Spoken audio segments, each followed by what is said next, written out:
Brunner Funeral Home was established in 1949 by Ray and Helen Brunner. The original home was built in 1845 and has attained distinction as a local landmark. Ray recalls those days of the past, remembering what Menor looked like in the 1940s.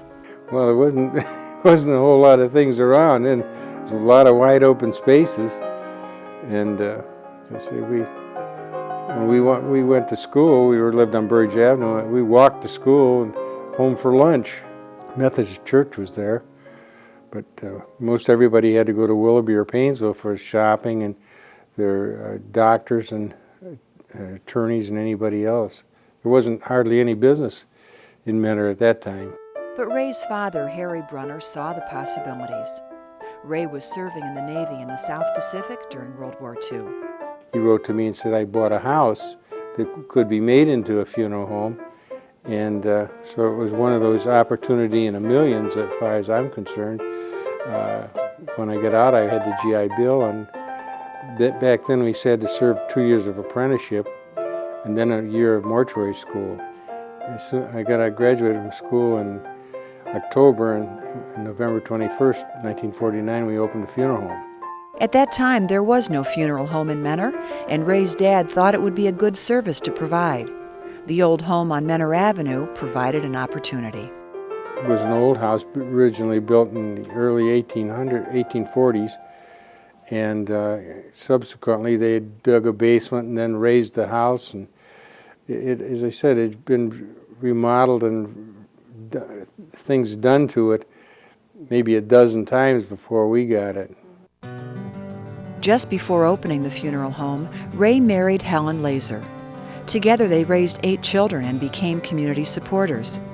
As part of his service to the community, Ray provided ambulance and emergency service. When we started in business, people wanted to make sure that we would do ambulance work, which all the funeral homes were doing at the time. Well, I needed help on an ambulance, so I started the Brunner Invalid Equipment Company, and when we rent and sold hospital beds, wheelchairs, crutches, and things like that, so that I'd have a man that I could take with me to do the ambulance work. And Ray did his share of work. The community around him benefited every time he got involved in an event.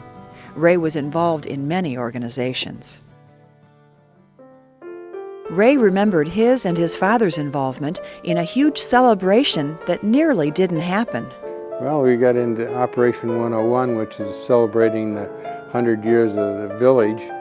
I was the chairman of that, and it was a big affair. We had a parade and a lot of things down at the high school.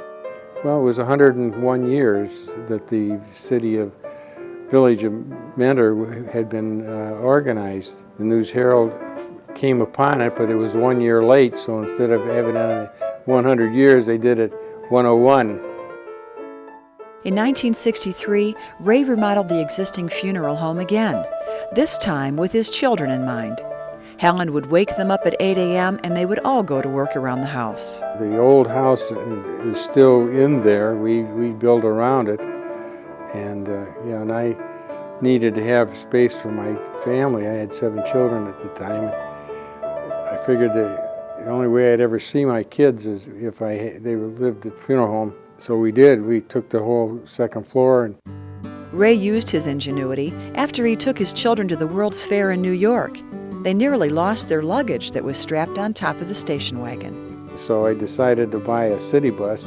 We converted it then into a motorhome, my father and I, and we just made it over into a motorhome, and then we traveled all over the United States for about 10 years. Today's police departments may have Ray to thank for the flashing red lights that sit atop their cruisers. I had an ambulance, or a car, that was a combination funeral coach and ambulance. It didn't have any lights on it.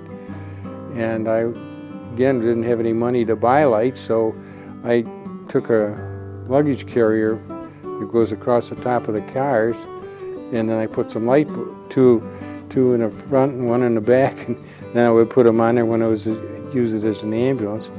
But unfortunately, I never patented it. And now all the police cars in the world. Ray used one of Alexander Graham Bell's inventions to keep his large family living together in harmony. I decided to put a telephone booth in there just so I could answer the telephone without all the background noise. After Helen died in 1995, Ray married his lifelong friend Marguerite. After selling the business to his daughter and son-in-law, he and Marguerite began traveling. We're fine. We're enjoying ourselves. We got the aches and pains of people in their 80s. We spend 6 months of the year out in California and quite a bit of time going to see doctors. Brunner's funeral service is the choice for most Lake County residents due to the many services they provide. Ray's daughter Nancy and her husband Jim Sandin operate the business, which concentrates on serving the living. Very few people could ever handle a death on their own. They need somebody to help them. Just like when you're really sick, you need a doctor in a hospital and nurses. That's what funeral service is. It's people helping people. Today, it's the third generation of the Brunner family that is helping their neighbors. The business now includes daughters Nancy Brunner Sandin and Martha Brunner Dietrich, son Charles Brunner, and their children Jason Sandin and Brian Dietrich. Nancy converted a small house behind the funeral home into a funeral store. Caskets, headstones, monuments, and everything pertaining to funerals can be found there. Next door, Judy runs Brunner Healthcare. I'm really pleased with the way Mender is today. I think that we've accomplished a lot of things, and it's quite a great community, but it's good a community because lots and lots of people planned it and worked hard to get to where we are today. It just didn't happen. People made it to happen.